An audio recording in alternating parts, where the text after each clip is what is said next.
Sosok Djorka hidup sederhana, tapi punya banyak uang. Berikut sosok Djorka atau bernama asli Wahyu Firmansyah Taha, 23, di mata para tetangganya. Wahyu Djorka sebelumnya berhasil ditangkap polisi, pada 23 September 2025.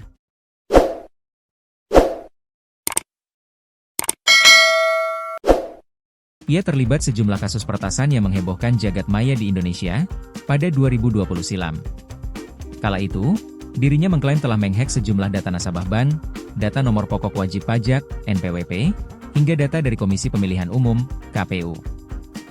Selama ini diketahui Wahyu Djorka menghindari kejaran polisi dengan bersembunyi rumah kekasihnya di Desa Totolan, Kecamatan Kakas Barat, Minahasa, Sulawesi Utara. Pria yang kini telah ditetapkan tersangka itu bukanlah orang asli Minahasa. Ia asli Kampung Komo Dalam, lingkungan 5 Kelurahan Lawangirung, Kecamatan Wenang, Kota Manado.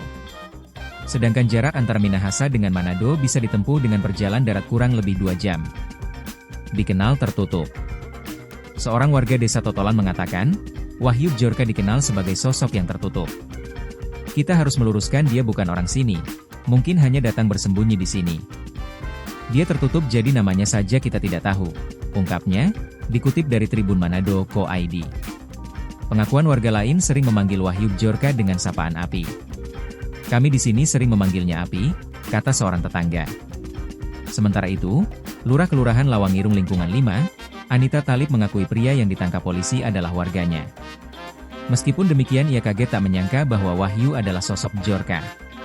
Seorang warga bersaksi sering melihat Wahyu Djorka bertingkah aneh.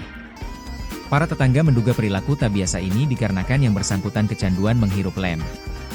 Dia sering tidak tidur dan bertindak aneh, katanya, dikutip dari Tribun Manado.co.id. Wahyu Djorka sendiri tinggal di rumah yang sangat sederhana. Rumahnya kecil, hanya sekitar 4 meter lebarnya, dengan dinding biru kusam dan jendela kaca nako. Sebuah handuk tampak tergantung di salah satu sisinya. Saat Tribun Manado mengunjungi rumah itu pada Jumat, 3 Oktober 2025, terlihat isi rumah yang padat, meja, kursi, lemari, dan peralatan rumah tangga bertumpuk di ruang sempit. Seorang warga menyebut Wahyu Djorka tidak pernah merenovasi rumah tersebut. Tak pernah direhab. Dia tidur beralaskan kain di lantai, ujar warga yang enggan disebutkan namanya.